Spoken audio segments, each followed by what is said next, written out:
오늘은 스트레스에 대한 얘기를 좀 하고자 합니다. 스트레스. 자, 우리가 스트레스가 다 나쁘다고만 생각하고 있죠. 근데 스트레스가 꼭 나쁜 것만은 아닙니다. 자, 제 영상에 관심이 있으시다면, 스트레스가 많으신 분들이라면, 자, 제 영상을 좀 봐주시기 바랍니다.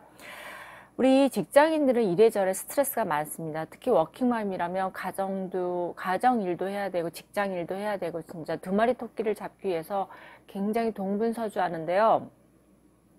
그러다 보니까 스트레스가 그냥 두 배가 아니라 무한정입니다. 무한대. 특히 30대 여성들은 육아에 시달리고, 특히 독박육아 많이 얘기하잖아요. 독박육아. 육아에 시달리고, 40대는 또 아이의 학업이라든지 직장 때문에 스트레스를 많이 받고 있습니다. 되게 스트레스는 정상적인 자연 반응이거든요. 우리가 예전에 공포를 유발하거나 감당하기 힘든 상황에 대해서 우리 몸이 반응하기 위한 적절한 방식입니다. 이제 이게 환경과 생활 방식이 사람마다 다르기 때문에 어떤 사건이나 어떤 스트레스나 이벤트나 이런 것들이 개개인마다 받아들이는 게 다 다르죠. 개개인마다 느끼는 스트레스 수준도 굉장히 천차만별입니다. 우리는 일상에서 어떤 직업적인 문제라든지 경제적 어려움이라든지 미래의 불확실성 또는 건강 문제, 가족 문제, 무력감, 낮은 자존감 등 여러 가지 일에 대해서 스트레스를 많이 받고 있습니다. 새로운 상황이, 낯선 상황이 생기거나 어떤 일이 생기면 사람들은 스트레스를 많이 받게 됩니다.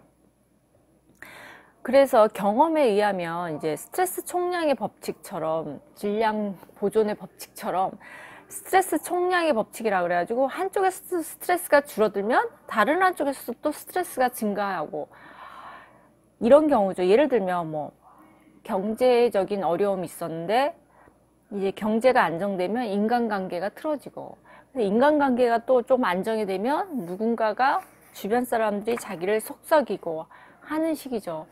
그래서 우리 목표는요, 스트레스 감소라는 말보다는 오히려 스트레스에 대한 대응 아니면 스트레스에 대한 대처라는 말이 어쩌면 더 적절할지도 모릅니다. 예를 들어서 과거에는 우리가 스트레스가 어떤 상황이었냐면, 맹수를 만났을 때 도망치기 하거나 아니면 맹수와 싸워 이기거나 이럴 때, 아니면 전쟁을 하거나 생사가 굉장히 위급한 긴박한 상황에서 싸울 것인지 도망갈 것인지 이를 결정하는 반응에 이 스트레스가 작용을 했거든요. 근데 뭐 요즘 현대사회에서는 사실 우리가 맹수 만날 일도 없고 뭐 밀림에서 사는 것도 아니기 때문에 좀 다른 종류의 스트레스죠. 예를 들면 이제 우리는 현대에서는 직장이나 사회가 어떻게 보면 맹수가 있는 정글이 될 수 있죠. 그리고 또 굉장히 생존에 절대적인 필요한 반응이고요. 그래서 스트레스를 받으면 우리 몸에서 어떤 반응이 일어나냐면요, 우리 몸에는 교감신경과 부교감신경이 서로 균형을 잘 맞추고 있어요, 평상시에는. 근데 우리가 어떤 스트레스 상황이 딱 되면은 교감신경이 막 자극이 되면서, 교감신경이 우리 몸에서 신체적인 어떤 반응을 일으키냐면요, 막 심장은 더 빨리 뛰게 만들고, 그 다음에 혈압과 혈당을 팍 올려가지고 그 혈류 방향이 말초에서 중앙으로 딱 집중을 시키는 거예요. 그래서 어떤 대처 상황에 잘 대처할 수 있게 몸을 준비를 시키는 거거든요. 그리고 우리 그 스트레스 호르몬이 코르티졸 수치를 확 높이고요. 또 근데 이게 안 좋은 점은, 이제 어떤 전쟁 상황이나 어떤 뭐 특수한 상황에서는 우리가 교감신경이 활발하게 활동을 해야 하는 게 맞아요. 근데 이 교감신경이 흥분된 상태가 너무 오랫동안 지속이 되면, 만성적인 자극이 되면요, 이런 자극들이 어떤 질환을 일으킵니다. 만성질환, 즉 뭐 부정맥이라든지 고혈압이라든지 대사 이상이라든지 내분비 질환이라든지 면역계, 소화계, 불안과 수면장애 등 어떤 여러 가지 질환들을 일으키면서 또 특히 우리 노화를 촉진하게 됩니다. 그래서 우리 노화와 연관이 있고 또 모든 질병하고도 연관이 있는 게 스트레스죠. 그래서 만약에 여러분들이 오늘도 막 심장이 뛰고 손발에 땀이 나면서 호흡도 가빠지고 또 소화는 잘 안 되고 이런 증상이 느낀다면 그게 바로 여러분들의 스트레스 증상입니다.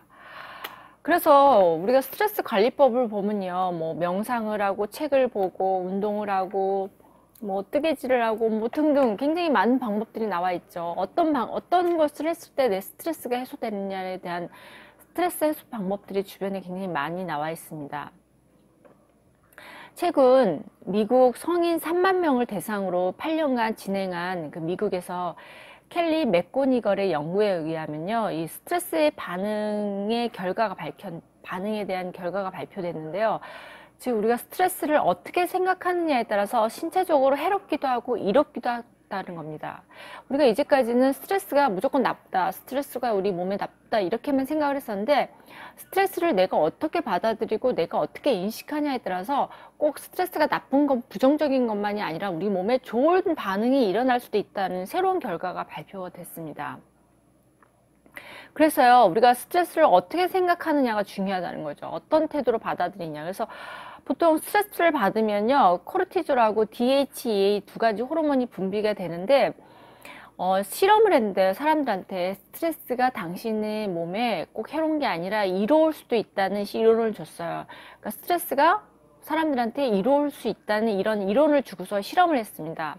그랬더니요, 사람들이 이제 머릿속으로 인식했잖아요. 스트레스가 당신한테 나쁜 게 아니라 좋을 것이라는 이론을 주고 실험을 했더니 몸에 해로운 이 스트레스 호르몬이 코르티졸 분비는 변화가 없고요. 반면에 우리 항산화 호르몬이라고 알려진 몸에 좋은 DHEA 분비량이 증가했다고 합니다.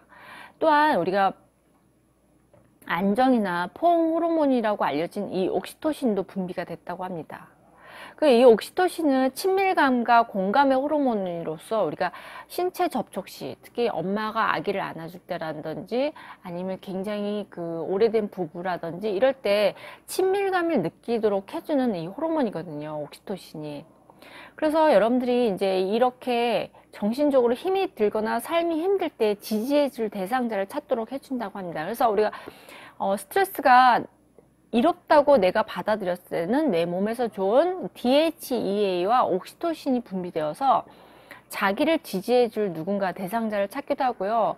그리고 이 호르몬이 신체적으로는 심장을 보호하고 심장 세포가 재생이 되도록 돕는다고 합니다. 그러니까 우리가 스트레스가 유익하다고 느낀다면 우리 몸에서 신체적인 이 영향을 받긴 하지만 나쁜 쪽으로 영향을 받는 게 아니라 좋은 쪽으로 영향을 받고 또 스트레스 회복력도 만든다고 합니다. 그러니까 여러분들이 이제는 스트레스에 대한 이미지를 무조건 나쁘다 이렇게만 생각할 게 아니라요, 한번 긍정적으로 가져보시는 것도 도움이 된다고 합니다. 그러니까 결국 스트레스를 무조건 나쁘다고 생각할 것이 아니라 스트레스에 대한 긍정적인 이미지로 바꿨을 때 우리 몸에서 일어나는 놀라운 변화에 대해서 설명을 드렸습니다. 자, 이상은 미라클 건강법의 신영아 박사였습니다. 자, 오늘도 좋은 하루 되세요.